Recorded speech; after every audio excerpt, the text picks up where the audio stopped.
Okay. So with that done, right? So just so you guys know, we expect that we're going to do something like that pretty much on a weekly basis, right? It's going to be one of these little mini quizzes or review quizzes each week, and I think in the syllabus it specifies that either the lowest one or two gets dropped. I don't remember off the top of my head. All right, so today we're going to cover sort of the end of Chapter 2, which deals with things that float, okay, buoyancy and stability. But before we do that, right, the last week was probably a bit of a cram session, right? The idea of like hydrostatics and hydrostatic forces on dams and surfaces that's a new topic, I'm sure. It's something that you guys haven't seen before, so I wanted to take the final part of that, which you started doing an example on with Prof. Eichinger, and finish up that example. So, does this look familiar from your last lecture with Prof. Eichinger? Right, the idea was if we've got seawater up against this parabolic dam, the question is, what kind of moment does the hydrostatic force of this seawater place about this point right here?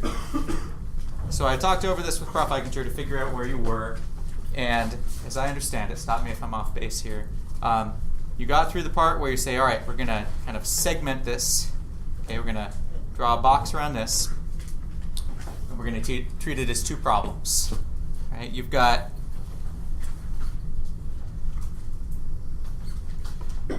your volume of seawater right here, and you calculate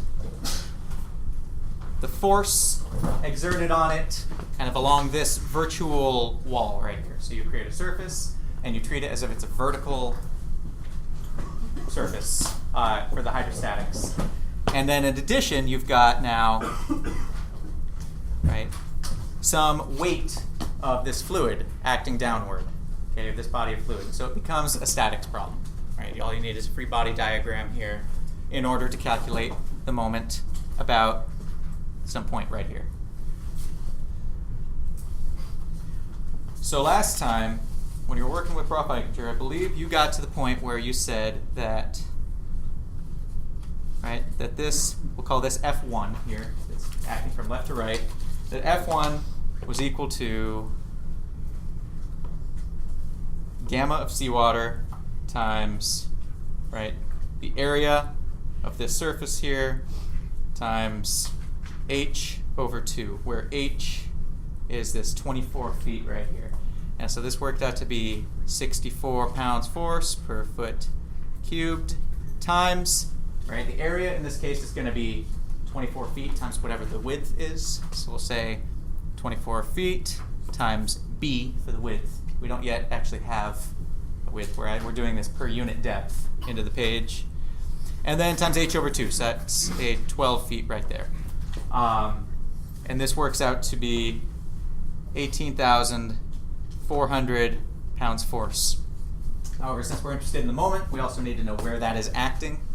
Okay, so the second part of this was figuring out what y1 is, if y is measured from the ground up here.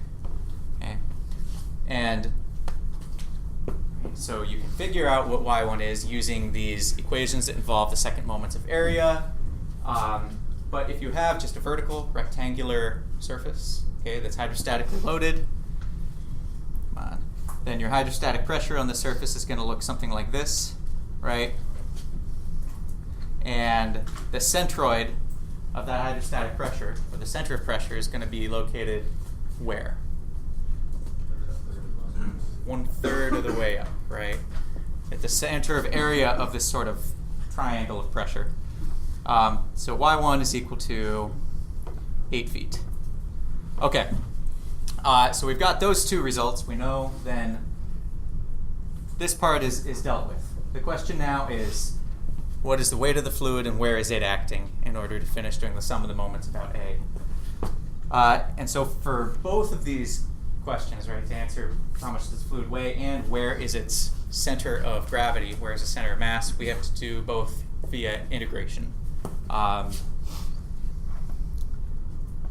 So for the weight of the fluid, or the weight of the seawater, right, it basically is just going to be a matter of saying, all right, gamma times that volume, right, is equal to weight, where the volume is got to be an integral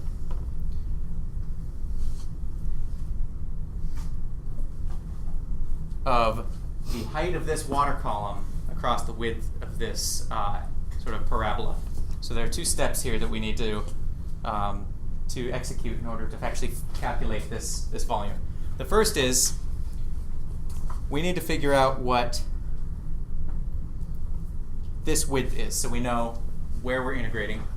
Okay, and then the second step is to actually conduct that integral, because what it's going to look like is an integral from 0 to, let me zoom out so I quit scrolling on you guys. The volume, that chunk of water is going to look like an integral from 0 to whatever this x naught is of 24 feet minus 0.2 x squared, right, dx. So to find x naught, it's simply a matter of saying, all right, we know that at x naught, y is equal to 24 feet, right? So we just need to find the intersection there. So at x naught, y, which is equal to 0.2 x naught squared, is equal to h, or 24 feet. And so if we go through solving for x naught here, what we'll find is that x naught is equal to the square root of 120 feet. Yeah? So in that formula, where's that 0.2 x squared come from? That comes from the problem statement right here, where it says like that the curve of that dam surface is a parabola that has that equation, or that formula. So that's one of the givens. So all right, so at this point we found the width of our parabola, you know, the domain of our integral. We've got the integrand, which if you see here is just the height of the water down to the surface of the dam, so that'll give us the depth of the water at that point. So it makes sense that if we integrate the depth across that width, what we'll get is the volume per unit like width into the page, right? And so without belaboring the integration here, because we all know and love calculus, and I'll leave this to do on your own time, we'll go ahead and say that the value of this integral works out to 175 feet cubed per foot. All right, I'm doing this because really we've integrated a height times a width. It gets us an area. The idea is that is going to be the volume per foot we move into the page. Okay, so now if we want to find the weight, we simply say weight is equal to gamma times volume, 64 pounds force per foot cubed, times 175 feet cubed per foot. And what we'll end up with then is 11,200 pounds force per foot. Okay, so that is the weight of that parabolic volume of water acting downward. The last thing we need, right, if we're doing a sum of the moments about A, is the line of action of that weight. We need to know where the centroid is, okay, which requires another integration, this time with an extra x thrown in. So rather than just integrating the volume, we need to integrate the moment of the volume, or moment of mass. So if we say, here, let's jump around one more time.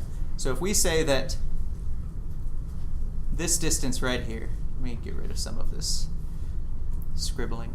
If we say that this distance right here, measured from that little virtual surface that we cut to the center of mass of that parabola of water, we denote that xc. Our goal is to find xc.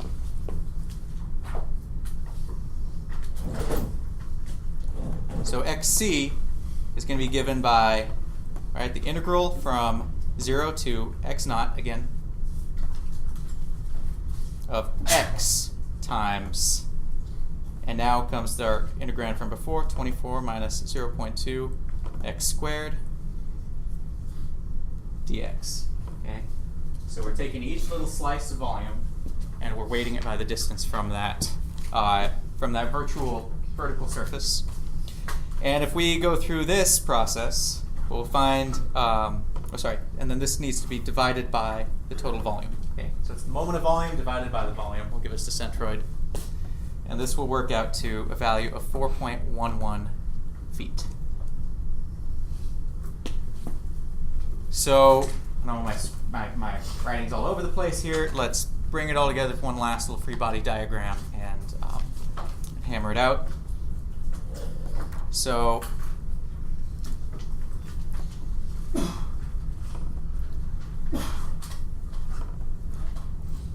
here's our volume of water. Here's kind of the outline of the dam, point A. We have weight 1, Y1, XC. It's given in the problem statement that this is 15 feet, and we have just determined that F1 is 18,400 pounds force, Y1 is 8 feet, weight of the water is 11,200 pounds force, and XC is 4.11 feet. This is per foot, and this is per foot. Okay, so at this point we have all of the values necessary to carry on with a summation of the moments about A.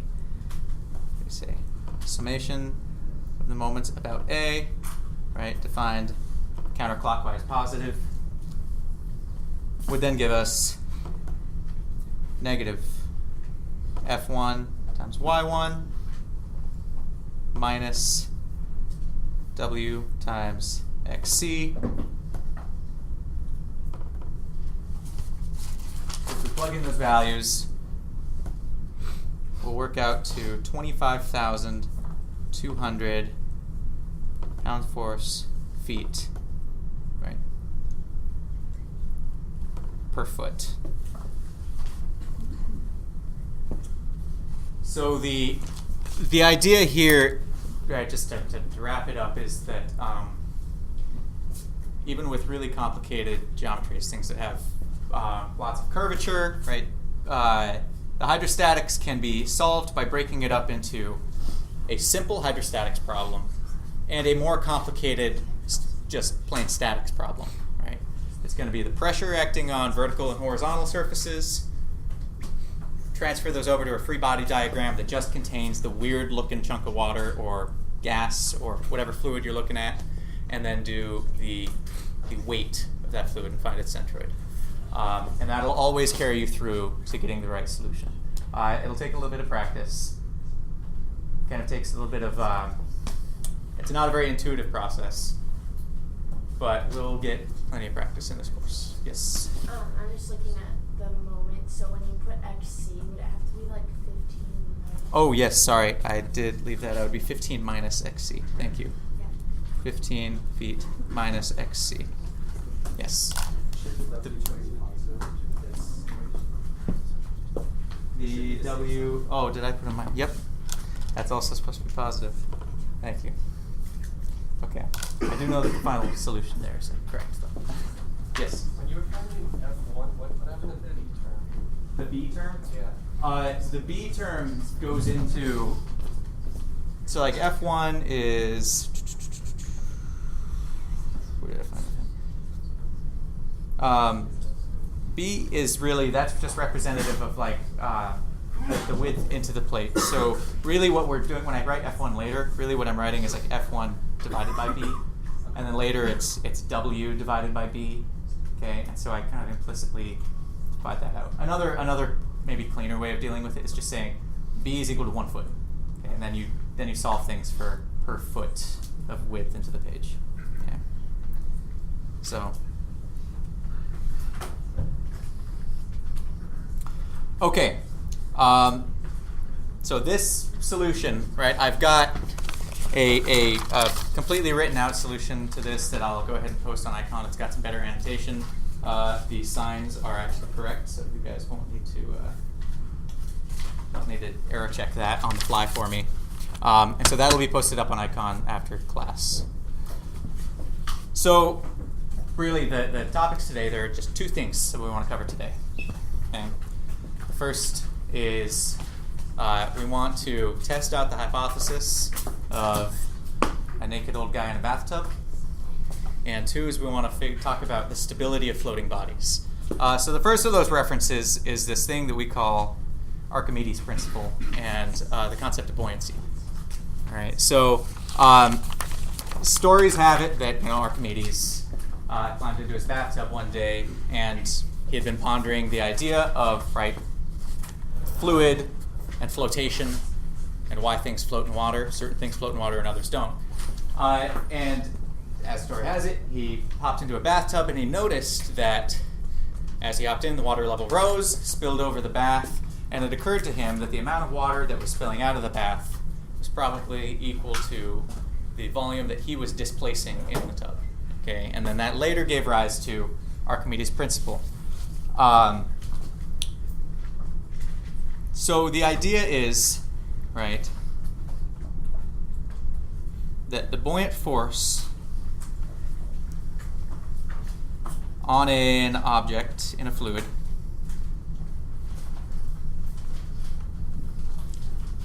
is FB equal to gamma times the volume of that object, right? Gamma here being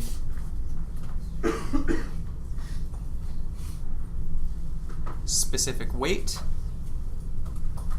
of the fluid, and V being the volume of fluid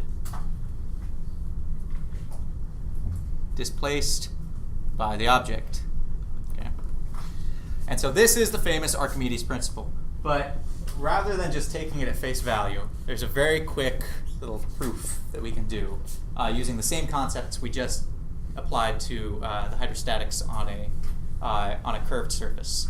Okay, and it's an important bridge to build because Archimedes' Principle and buoyancy in general are a product of hydrostatics. They come about because of pressure distributions and hydrostatic pressure gradients. In a phrase, the idea is you have an object submerged in a fluid.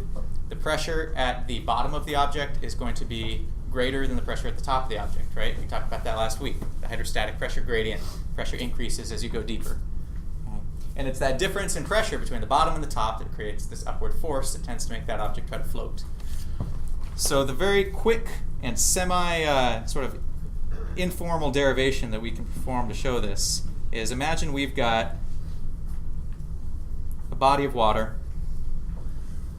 with this floating object in it, okay, or this submerged object.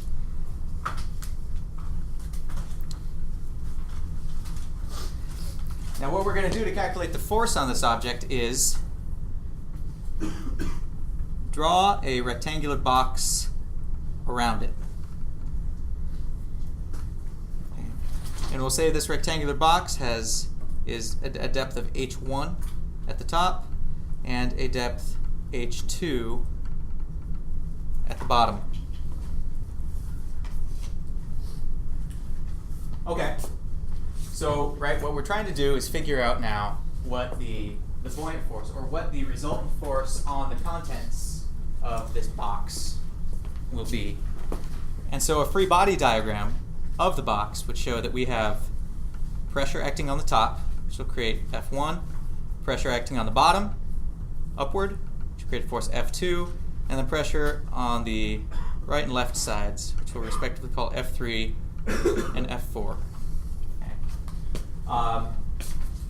We won't bother showing it right now, but right, in hydrostatics, we determined that the pressure over here is going to be related to the pressure over here. How? Right? Is it greater than, less than, equal? If you travel purely horizontally through a fluid, it's going to be equal. Okay, so the idea is that the pressure distributions on the left and right side will be equal. then so also will be the forces developed by those pressures. So those guys get canceled out with one another. So the real thing that we're interested in now is going to be the pressure force pushing on the top, the pressure force pushing upward on the bottom, and the weight of the fluid inside the box. Okay, we're not concerned with the weight of the object itself. We're concerned with the weight of the fluid surrounding the object, but inside of this rectangle that we've drawn. So we could say that the sum of the forces in y, which we can call the resultant buoyant force, is equal to F2 minus F1 minus the weight of the fluid. All right, and we've got the tools now to calculate each of those quantities. All right, so F1 is simply going to be gamma of the fluid times H1 times, right, the area of the top of this rectangular box.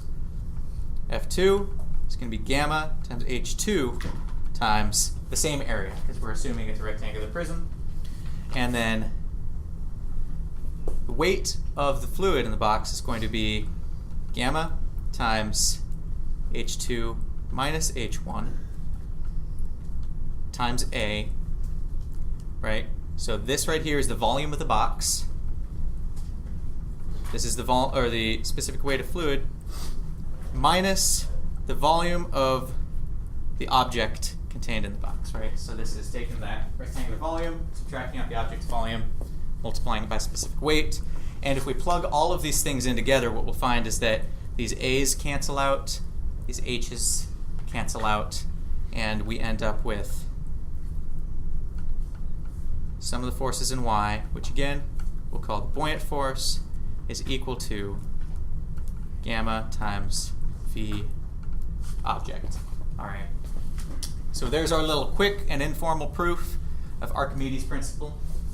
And this is an incredibly useful, powerful, and often misunderstood formula, because a lot of folks think buoyancy, right? They think of buoys, they think of things floating in water, and they forget the fact we didn't say anything about what fluid this is that our object is submerged in. All right. Buoyancy acts anytime there is a fluid being displaced by an object, regardless of what that fluid is. Water, sure, we see evidence of that all the time. That's why boats work most of the time. Air, yeah, that's why helium balloons float, right? And so I urge you to remember that just because we're talking about buoyancy, and that's most often associated with water, this applies to any fluid. Just plug in the volume of the object and the specific weight of the fluid being displaced, and you'll never go astray. To demonstrate why this is important, let's do a quick example.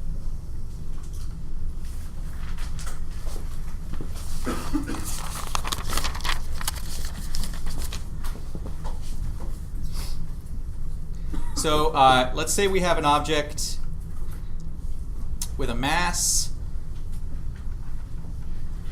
of 10 kilograms, okay, and a specific gravity of 0.5. So from that, we could figure out its density and figure out its volume if we wanted to. We weighing this object first in a vacuum chamber. So we've put it into a bell jar, we've sucked out all the air, and we put it on a scale. And the scale will read, right, m times g. So 98.1 newtons for the force. And we could go ahead and draw a free body diagram that says we've got mg and we've got the force of the scale, and it's in equilibrium. Okay? The question is, how much is the reading on that scale going to change if we let air back into our bell jar?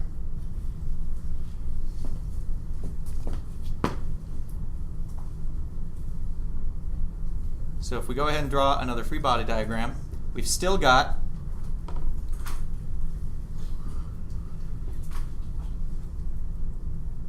mg, right? The mass of the object itself hasn't changed. There's still a scale under it providing a reaction force. But now we also have a buoyant force created by the air, right, that is being displaced by the object. So the difference between these two measurements, right, we could say that delta F, let's go ahead and call this scale 1 and scale measurement 2. Okay. So the difference between these two measurements, delta F of scale 2 minus F scale 1, is going to be negative force of buoyancy. Well, we know that the force of buoyancy can be written as gamma air times the volume of whatever our object is.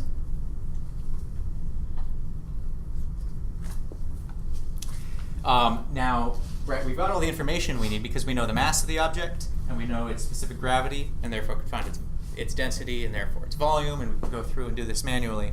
There's a little shortcut that we'll take instead that will save us some calculation. Let's go ahead and say that the percentage change, right? The percentage change is, right, that delta F, or that force of buoyancy, divided by F scale 1, okay? And so this will be gamma air times the volume of the object divided by gamma of the object times the volume of the object, right? The original reading on the scale was just the weight of the object, and now we've changed it by this buoyant amount. And what we would find then is this is gamma air, gamma air, we'll go ahead and say is rho air times G, where rho air is, so this is 9.81 meters per second squared times 1.23 kilograms per meter cubed. Gamma object is going to be rho of water times the specific gravity times G, which is 9.81 meters per second squared times 0.5 times 1,000 kilograms per meter cubed. Okay, so writing these out, what we find is that by dividing gamma air by gamma object, we can cancel out G, and this will end up being a value of 0.0025, because it turns into taking 1.23 and dividing it by 500. Okay, so we've got the percentage change. Now all we have to do is multiply that. It's going to be that percentage change times the 98.1 newtons that we originally calculated. So 0.0025 times 98.1 newtons. And that works out to 0.245 newtons. Negative. And this should be negative, and negative, because the weight decreases. The apparent weight decreases. So the takeaway here is that if you let air back into this vacuum chamber, F scale 2 is going to be equal to 97.855 newtons. Seems like a small difference, but this is actually pretty noteworthy, right? You'd think that if you're measuring something in air, right, if you put something onto a scale and you measure 98.1 newtons, that you could then divide by G and say, all right, this thing has a mass of 10 kilograms. That's technically false, right? It's incorrect because you're discounting the effect of buoyancy.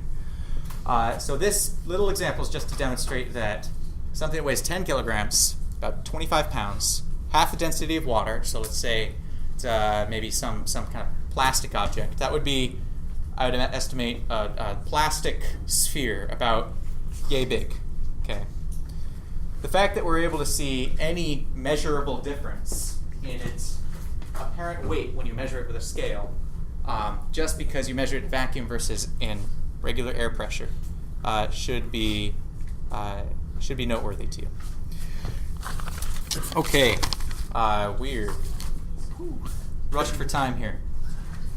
The last thing that we're going to talk about, and this is going to be very, very brief. I had this nice, beautiful example and explanation for you, but we're going to have to trim it down a bit, is this idea of stability. Okay? So whenever you have an object that's floating, or that is underwater, okay, or in any fluid,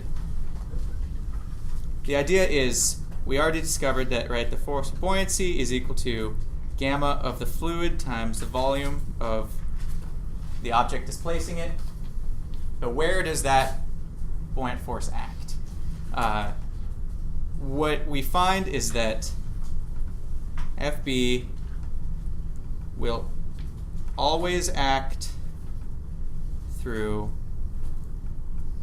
the center of gravity of the displaced fluid. All right, so what that means is if we've got, let's say, a bucket of water, and we put a cylinder into the water,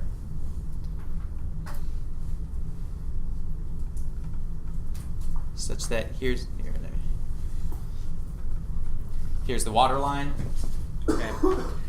And we say that maybe the cylinder is running to a depth of 3 feet, maybe 2 feet sticking out above the water surface, and has a radius of 1 foot.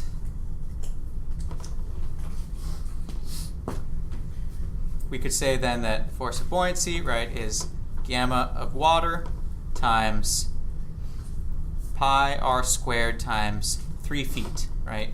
So this quantity here is the displaced volume.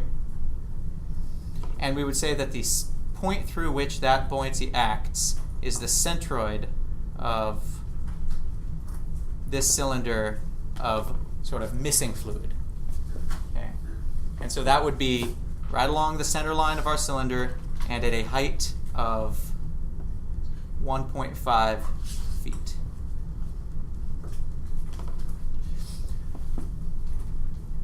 Okay, so again, it becomes an issue of finding the volume and finding the centroid of that volume in order to figure out how much buoyant force there is and where it's acting. So the idea of stability is fairly simple, and I will leave you with one kind of catch-all identity for the idea of stability. Stability refers to the idea that if you have something floating in a particular attitude, let's say the cylinder is floating upright, and if I were to push it a little bit, right, push on the top, is it then going to return to its previous equilibrium state, or is it going to flip over and invert its orientation? Okay, the idea of capsize. And a very simple identity here is that all objects, whether they're completely submerged or floating,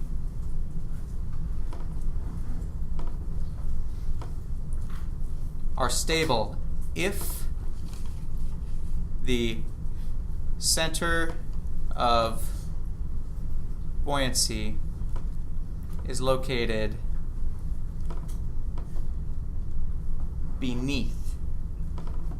above, my bad, above the object's center of gravity.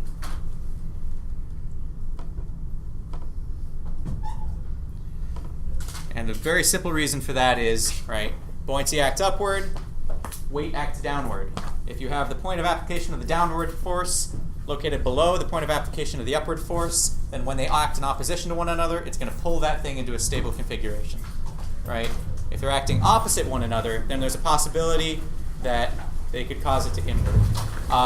We'll wrap this up a little bit on Friday. Until then, have a good week.